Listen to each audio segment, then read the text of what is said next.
The massive Imperial survey vessel Star Seeker emerged from hyperspace in a flash of blue light near Jupiter's orbit. Its sleek, dark hull stretched over 3 kilometers in length, decorated with the bold crimson markings of the Galactic Empire's exploration fleet.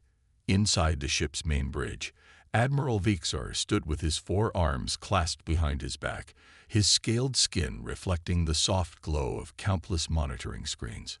"Another primitive world," he said, his voice carrying the boredom of someone who had done this countless times before.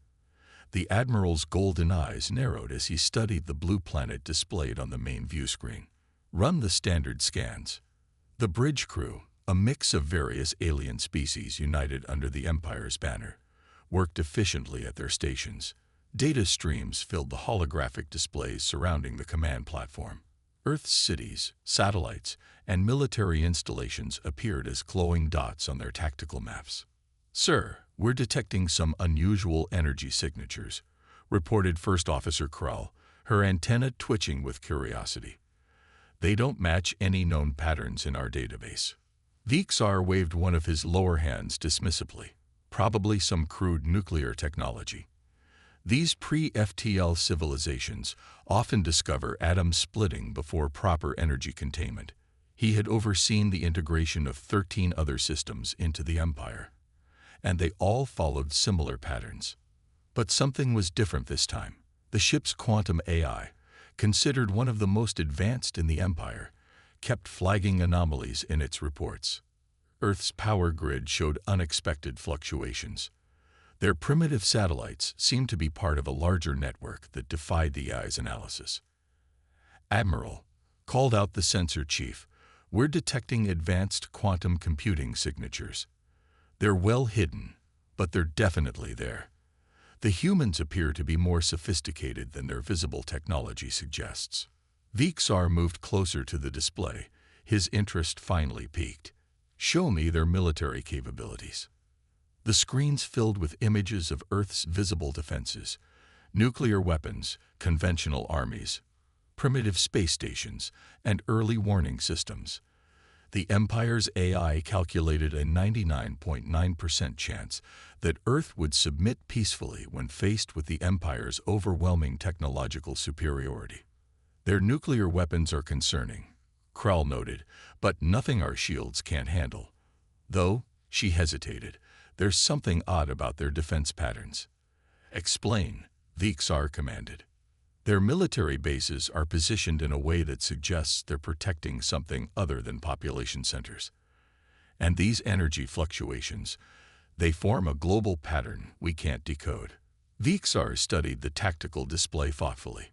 13 conquered systems had taught him to trust his instincts, and something about Earth raised subtle warnings in his mind. But the Empire's protocol was clear. All pre-FTL civilizations must be brought under Imperial protection, for their own good, of course. "Prepare the standard first contact package," he ordered. "We'll give them the usual choice: peaceful submission and technological uplift, or resistance and forceful integration." As the crew carried out his orders, Vixar couldn't shake a nagging feeling that they were missing something important. The AI's prediction of peaceful submission should have reassured him, but the unexplained anomalies in Earth's defense pattern suggested a civilization that was either incredibly disorganized or hiding something significant. "Sir," Krull interrupted his thoughts, "should we wait for the deep scan results before proceeding?" Vixar straightened his uniform, his pride winning over caution. "No need. They're just another primitive world that needs our guidance. Begin the transmission sequence." As the Empire's message began broadcasting toward Earth, none of the bridge crew noticed a subtle change in their own ship's quantum signature. Deep beneath Earth's surface, in hidden bunkers older than human civilization, ancient systems quietly logged the Empire's presence and began a countdown sequence that had been waiting millennia to activate. In the depths of No-Raid's Cheyenne Mountain complex, General Sarah Chen stared at the massive wall of screens showing the alien vessel near Jupiter. The room buzzed with controlled chaos as military personnel from every major nation worked side by side. their former rivalries forgotten in the face of a common threat. "They're broadcasting," announced Captain Rodriguez, his fingers flying over his keyboard. "The message is being transmitted on all frequencies in over 3,000 different languages." The alien transmission appeared on the main screen. A tall, four-armed figure in an ornate uniform spoke in perfect English. "People of Earth, we are the Galactic Empire, bringing order and advancement to primitive worlds. Submit to imperial authority, and we will uplift your civilization. Resist, and we will take control by force. You have 6 hours to respond." General Chen's expression remained calm, though her hands tightened on the railing. "They're right on schedule," she said quietly. "Begin Operation Legacy." Deep beneath the world's major cities, hidden quantum computers that had been dormant for centuries hummed to life. In Moscow, Beijing, Washington, and a dozen other capitals, political leaders gathered in secret bunkers that most of them hadn't known existed until today. Inside the newly activated Global Defense Chamber under Geneva, the Earth Defense Council met for the first time. The room was ancient, its walls covered in symbols that predated known human civilization. 50 leaders from around the world sat at a circular table that seemed to glow with its own inner light. "The protocols are clear," said Dr. Ahmed Hassan, Earth's leading quantum physicist. "Our ancestors left us everything we need for this moment." He placed his hand on a crystalline pedestal in the center of the room, and holographic displays sprang to life, showing Earth's true defensive capabilities. "They expect us to fight among ourselves," said Premier Wang of China, a slight smile on her face. "They don't understand that we've been preparing for this day for thousands of years." General Chen's voice came through the chamber's communication system. "The response package is ready. Shall we show them who we really are?" The council voted unanimously. In the command center at Cheyenne Mountain, General Chen nodded to Captain Rodriguez. "Send our message." Aboard the Star Seeker, Admiral Vexar watched with mild interest as Earth's response was received. "Playing their message now, sir," announced First Officer Kral. The screen lit up with images that made the bridge crew fall silent. The video began with scenes of human warfare throughout history, ancient battles, world wars, modern conflicts. But it was more than just violence. It showed humanity's resilience, their ability to unite against common threats, their rapid technological advancement. Then the images changed. A simple demonstration. A small team of humans activating what looked like primitive technology.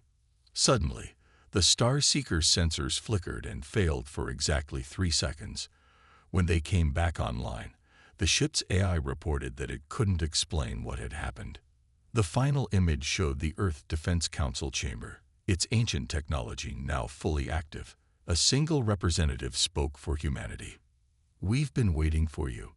Leave now. This is not a negotiation. It's a warning." Admiral Vexar's golden eyes widened as his tactical display updated. Where their initial scans had shown primitive defenses, new readings revealed energy signatures that shouldn't have been possible for a pre-FTL civilization. "Sir," Kral's voice shook slightly, "the AI has revised its prediction. Chances of peaceful submission have dropped to 0.1%. Vexar stared at the image of Earth on his screen, his confidence shaken for the first time in his career. The humans hadn't responded with fear or division as expected. Instead, they had sent a clear message. They were not only ready for the Empire, they had been expecting them. Admiral Vexar paced on the bridge of the Star Seeker, his scales darkening with anger.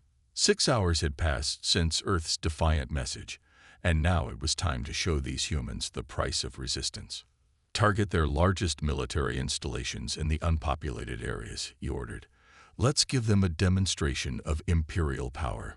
His voice carried the weight of 13 successful conquests. "Avoid civilian casualties. For now, we want them afraid, not desperate." First Officer Kral coordinated the attack from her station. "Energy weapons charged, sir. Targeting systems locked on military bases in Death Valley, the Sahara Desert, and the Australian outback. Fire," Vexar commanded, a smile spreading across his face. Brilliant beams of energy erupted from the Star Seeker's weapon ports, cutting through Earth's atmosphere like lightning. On screens across the ship, the crew watched eagerly, expecting to see explosions and destruction. Instead, something impossible happened. The energy beams simply vanished. No explosions, no destruction, nothing.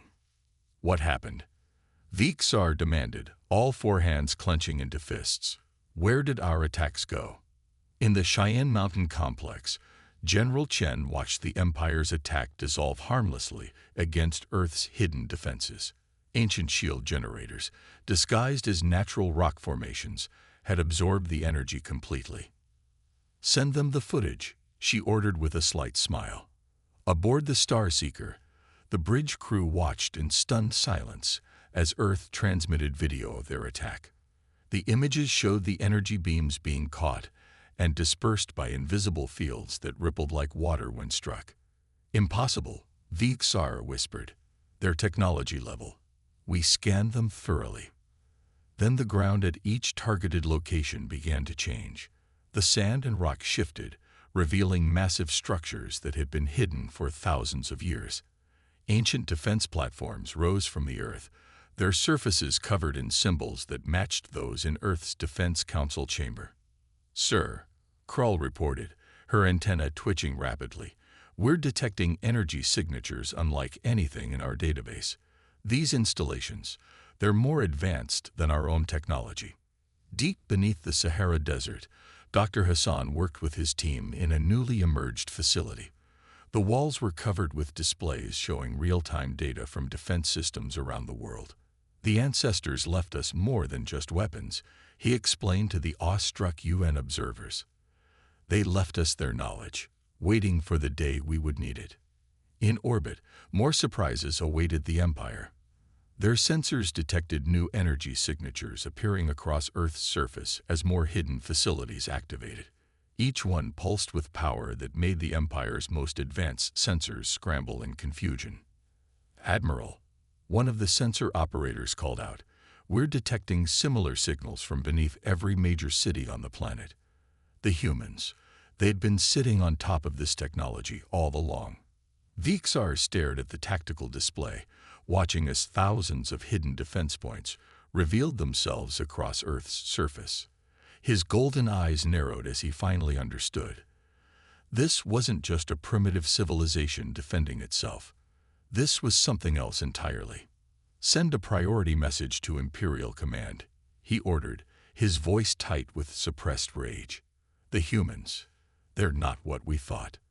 They're guardians of something far older than their recorded history." As the message was sent, Earth's ancient defense network continued to power up. In hidden chambers around the world, humans accessed control systems their ancestors had maintained in secret for millennia.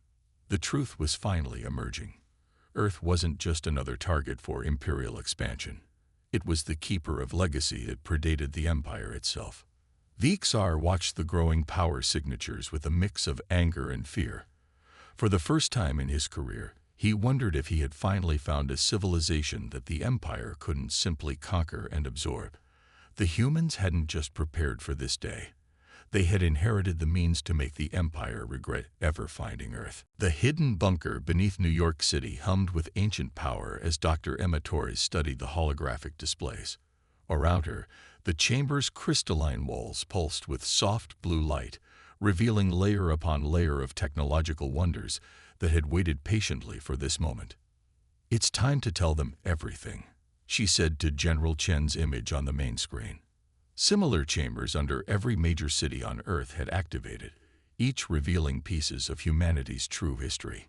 In the Geneva Defense Chamber, the Earth Defense Council gathered again. This time, Dr. Hassan stood at the center, his hand placed on a different crystal pillar. "What I'm about to show you was meant for this exact moment," he said, his voice steady despite his excitement. The chamber's walls transformed into a vast display, showing images from Earth's distant past. A great civilization, far more advanced than even the Empire, had once ruled the galaxy from Earth. They had mastered technologies that the Empire's scientists couldn't even dream of. Weapons that could bend reality, shields that existed in multiple dimensions, and ships that could traverse galaxies in moments. But why did they leave? Premier Wong asked, watching the images with wide eyes. Why hide all of this? Dr. Hassan gestured, and the images changed. They showed other alien civilizations that had achieved similar levels of advancement, and then destroyed themselves. Some had become cold, emotionless machines. Others had fallen into endless wars over their powerful technologies. Each had lost what made them unique, what made them alive. Our ancestors made a choice, Dr. Torres explained through the communication network. They saw this pattern repeating across the galaxy. Advanced civilizations losing their souls to absolute power, so they did something unprecedented. In bunkers around the world, more ancient technology activated. Quantum-locked weapons emerged from hidden chambers. Shield generators that had been disguised as modern buildings revealed their true forms. A network of satellites that had been invisible to both Earth's and the Empire's sensors suddenly appeared in orbit. They chose to start over, Dr. Hassan continued. They locked away their most advanced technology with a single purpose: to protect humanity's future from external threats while allowing us to develop naturally. In the Cheyenne Mountain complex, General Chen watched as new data flooded their systems. The ancestors had left behind detailed records of their decision. They had selected Earth not just as a hiding place, but as a proving ground. Humanity would be allowed to advance on its own, maintaining their creativity, their emotions, and their spirit. "Look at this," Captain Rodriguez called out, pointing to his screen. The ancient defense network hadn't just been protecting Earth. It had been subtly influencing the development of the entire galaxy, preventing any civilization from becoming too powerful. The Empire never had a chance, General Chen realized. Every step they took toward Earth was guided by systems put in place thousands of years ago. In hidden facilities across the planet, humans began interfacing with their inheritance. The ancient technology recognized their DNA, accepting them as the rightful heirs of this legacy. Each activated system revealed more of humanity's true purpose. They weren't just random survivors of a long-lost civilization. They were carefully chosen guardians, meant to preserve something precious: the balance between advancement and wisdom. Dr. Torres touched one of the glowing crystals in her chamber, and a new message appeared. Protocol Omega activated. Earth Defense Network at full capacity. All systems ready for primary mission. Protection of galactic balance through measured response. She smiled as she read the final line. Humanity's test is complete. The children have grown up. Now, they must teach others the hardest lesson of all: that true civilization lies not in the power of its weapons, but in the wisdom to know when not to use them. Admiral Vixar stood on his command bridge as the Empire's invasion fleet emerged from hyperspace. 50 warships, each larger than the Star Seeker, formed a battle line around Earth's orbit. Their dark hulls bristled with weapons, blocking out the stars behind them. "Let them see their doom approaching," Vixar commanded, his pride still stinging from the earlier failure. "Launch all fighters." Thousands of Imperial fighter craft poured from the capital ships, their engines leaving trails of blue fire against the blackness of space. The Empire's most powerful fleet, never defeated in battle, prepared to teach Earth a final lesson about defying Imperial will. But Earth was ready. In the Cheyenne Mountain complex, General Chen gave a single command: release the Guardians. Across Earth's surface, hidden hangar doors opened in mountains, deserts, and ocean floors. Ships unlike anything the Empire had ever seen rose into the sky. They weren't the crude rockets and satellites the Empire had detected earlier. These vessels seemed to bend light around them, their hulls shifting like liquid metal. "What kind of ships are those?" First Officer Krell asked, her antenna quivering as she studied the sensor readings. Before Vixar could respond, space itself seemed to ripple. Massive structures emerged from what looked like tiers in reality. Orbital defense platforms that had been hidden in pocket dimensions, waiting for this moment. Each platform was larger than the Empire's biggest warship, their surfaces covered in the same ancient symbols found in Earth's hidden bunkers. In the pilot chamber beneath Mount Fuji, Captain Yuki Tanaka sat in what looked like a simple metal chair. As she closed her eyes, the chair came alive with light, connecting directly with her mind. Around her, 100 other pilots did the same, joining with ships that were more alive than machine. "This is what we trained for," her voice echoed through the neural network connecting all Earth's defenders. "Remember the simulations. Remember our ancestors' trust in us." The Earth ships moved in ways that defied Imperial tactics. They didn't just fly. They danced through space, leaving afterimages as they phased between dimensions. Imperial fighters fired their weapons only to find their targets had shifted position instantly, appearing behind them. "Impossible," Vixar shouted as he watched his fighter squadrons being systematically dismantled. The human pilots weren't just flying their ships. They were one with them, their thoughts moving faster than any computer targeting system. The orbital platforms opened fire, but not with ordinary weapons. Beams of pure white light reached out to touch the Imperial capital ships. Where they struck, the mighty vessels simply stopped existing, their matter converted to harmless energy that dispersed into space. "Sir," Krull reported, her voice shaking, "we've lost 30% of the fleet in the first 5 minutes. Their technology, it operates on principles our science doesn't understand." In the Geneva Defense Chamber, Dr. Hassan monitored the battle through the ancient systems. "The ancestors designed these defenses to be absolute," he explained to the Council. "The Empire's weapons are children's toys compared to what we inherited." Captain Tanaka's voice came through the command network as her squadron phased through an Imperial destroyer, causing it to split apart without firing a shot. They thought they were coming to conquer a primitive world. Instead, they found the guardians of technologies they can't comprehend. Admiral Vixar watched in horror as his mighty fleet was torn apart by forces he couldn't fight. Earth's defenders weren't just winning. They were doing it with such overwhelming superiority that the battle felt more like a demonstration than a war. "All ships, retreat," he finally ordered, his pride shattered. But as his surviving vessels tried to enter hyperspace, they found another surprise. Earth's defense network had created a barrier around the solar system. The Empire's fleet was trapped, at the mercy of the very civilization they had come to conquer. Dr. Emma Torres stood before the captured Admiral Vixar in a holding chamber beneath Geneva.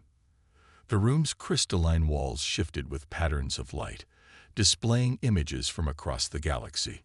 The four-armed admiral sat quietly, his golden eyes fixed on the human scientist who had come to explain why his mighty empire had failed so completely. "Your empire wasn't the first to find us," Dr. Torres began, touching a crystal panel.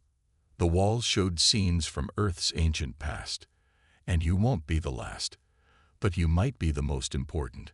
Vixar watched as images showed vast fleets of ships, far more advanced than his own, patrolling the galaxy thousands of years ago. These ships bore the same symbols now displayed on Earth's defense platforms. "We were the first ones," Dr. Torres explained. "Earth wasn't just another primitive world. It was the capital of a federation that spanned the galaxy. But we saw something disturbing in our advancement. The images change, showing mighty civilizations rising and falling. Some turned into cold machines, others destroyed themselves in wars over technology, and many simply lost their way in the pursuit of power." In the Cheyenne Mountain complex, General Chen was having a similar conversation with the captured Imperial officers. "Your empire has been operating within boundaries you never knew existed," she explained, showing them a map of their territory. "Every hyperspace route you used, every planet you colonized, all of it was subtly guided by Earth's defense network." The Imperial officers stared in shock as they saw the hidden quantum beacons that had been influencing their ship's navigation for centuries. Their entire civilization had developed along paths laid out by Earth's ancient guardians. "But why?" First Officer Krell asked, her antenna drooping in confusion. "Why let us advance at all if you could stop us so easily?" Dr. Hassan, who had joined them, smiled gently. Because advancement itself isn't wrong. The problem is balance. Our ancestors discovered that most civilizations either advanced too quickly and lost their soul, or advanced too slowly and remained vulnerable. In hidden facilities around the world, more of Earth's secret history was being revealed. The ancient Federation hadn't just hidden their technology. They had created a vast experiment. Earth was chosen as the perfect testing ground, a place where humanity could develop naturally while maintaining the wisdom needed to handle great power. Your empire, Dr. Torres told Vexar, demonstrated exactly why our ancestors made their choice. You achieved faster than light travel, but used it to dominate others. You developed AI, but used it to predict which worlds would be easiest to conquer. You advanced technologically, but your spirit remained primitive. The admiral's scales darkened with shame as he realized the truth. His empire, which he had thought so mighty, had been like a child playing with toys under the watchful eyes of ancient guardians. In orbit, Earth's defense platforms continued to hold the surviving Imperial ships in a quantum lock. But now, instead of weapons, they projected detailed scans of the galaxy, showing thousands of hidden defense systems on other worlds, all connected, all waiting for this moment. Humanity wasn't hiding, General Chen explained to her prisoners. We were growing, learning, maintaining a balance between advancement and wisdom. The Empire's attack didn't just trigger our defenses, it signaled that the galaxy was ready for the next phase. Vexar finally understood. Earth's final warning hadn't been a threat of destruction. It had been a promise of transformation. The Empire's attempted conquest had unknowingly initiated something far greater, the revelation of humanity's true role as guardians of galactic balance. The Earth Defense Council chamber glowed with unprecedented brightness as Dr. Hassan activated the final protocol.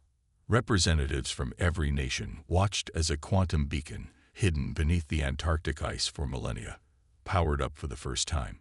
The signal is ready, he announced, his fingers hovering over the ancient controls. Once we activate this, there's no going back. Every hidden defense system in the galaxy will awaken. General Chen's image appeared on the main display from Cheyenne Mountain. All Earth defense platforms report ready. The Imperial fleet remains contained. Dr. Torres joined the transmission from her facility beneath New York. The ancestors left us explicit instructions for this moment. We're not just revealing ourselves. We're restarting the Galactic Federation, but this time with the wisdom to do it right. Premier Wong stood from her council seat. Then let us begin.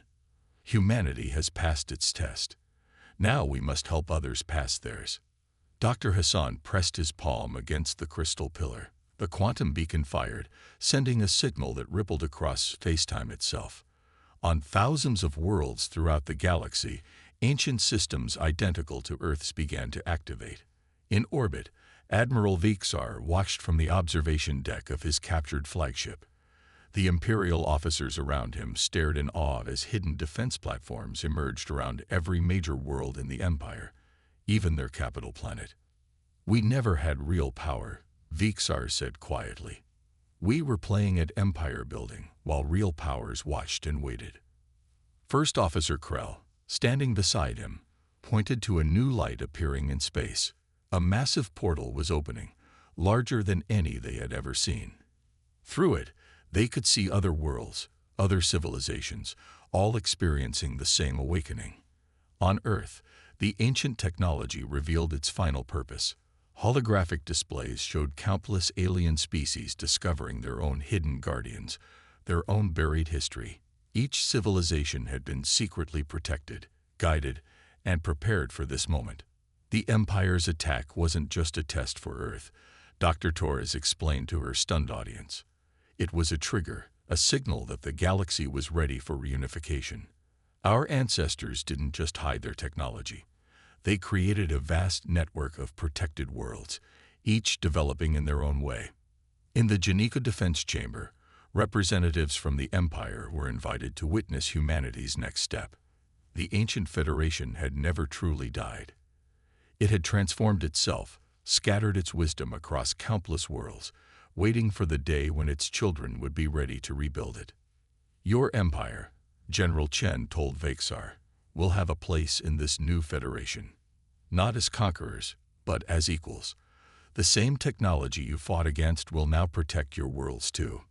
Dr. Hassan activated the final sequence. The quantum beacon's signal change, not just revealing hidden defenses but connecting them. A new network formed between stars, linking civilizations that had never known their shared heritage. The ancestors left us a message for this day, Dr. Torres said, reading from a newly revealed text. They wrote, "Power without wisdom brings destruction. Wisdom without power brings vulnerability." Today, their children have proven they understand both.